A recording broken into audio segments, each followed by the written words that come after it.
Salut les survivants, ça roule? Dernièrement, Valentin de la chaîne Les Chroniques du Cinéphile me demandait pourquoi est-ce que l'on aime aller au cinéma. Et en y réfléchissant 30 secondes, je me suis dit, en voilà une question qui me paraît à la fois supra simple et en même temps ultra compliquée. Alors essayons d'y répondre entre de grosses analyses. Je disais simple, car si on aime y aller, c'est évidemment avant tout pour profiter, dans les meilleures conditions possibles, de notre amour pour le cinéma. Mais compliqué, car une fois que l'on a dit ça, on n'a finalement pas dit grand chose. Je crois qu'il y a en fait quelque chose qui relève du fétichisme, dans le fait d'aller voir un film projeté sur une toile blanche, assis sur des sièges rouges puants la plupart du temps, avec des gens mangeant ou parlant, parfois trop fort. Pourtant, tout l'intérêt est justement là. Partager un moment, une projection avec des amis, mais aussi et surtout avec tout un tas de personnes que l'on ne connaît pas.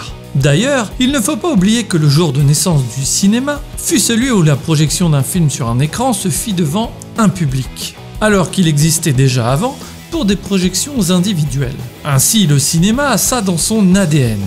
Partager un moment de passion, de découverte, d'émotion, de rire, de peur et d'amour, le tout avec du monde. Une expérience sociale où toutes ces personnes laissent justement leur appartenance de classe de côté.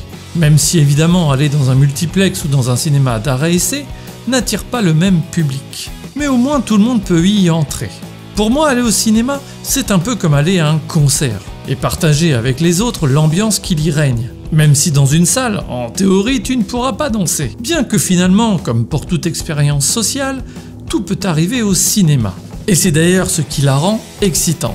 Ainsi, entre regarder un concert chez soi et le vivre réellement, n'a absolument rien de comparable à tout point de vue. Et je trouve que d'aller voir un film en salle ou le mater sur sa télé revient exactement à la même chose. Bon, sauf que chez moi, au moins, je peux allonger mes grandes jambes. Bref, aussi loin que je me souvienne, aller au cinéma a toujours été un événement excitant que je ne voulais pour rien au monde manquer. Et même si aujourd'hui je suis plutôt bien équipé pour mater des films chez moi, ça ne remplacera jamais l'expérience de le voir en salle. Et sentir toutes ces émotions communes s'exprimer autour de vous, même intérieurement. Pour enfin vivre dans le noir, ce silence religieux pendant le générique, où chacun encaisse ce qu'il vient de voir et attendra calmement, comme sonné, d'être sorti de la salle pour parler de son expérience. Finalement, si je devais terminer avec une comparaison un peu foireuse, où le cinéma serait notre religion à tous, les salles, elles, en seraient les chapelles. Et même si les films sont maintenant partout, il existe encore ce sanctuaire, hors du temps et de nos notifications incessantes. Un sanctuaire nous permettant de nous évader, l'espace de 2 heures, de notre quotidien pour y vivre une expérience à la fois personnelle et sociale.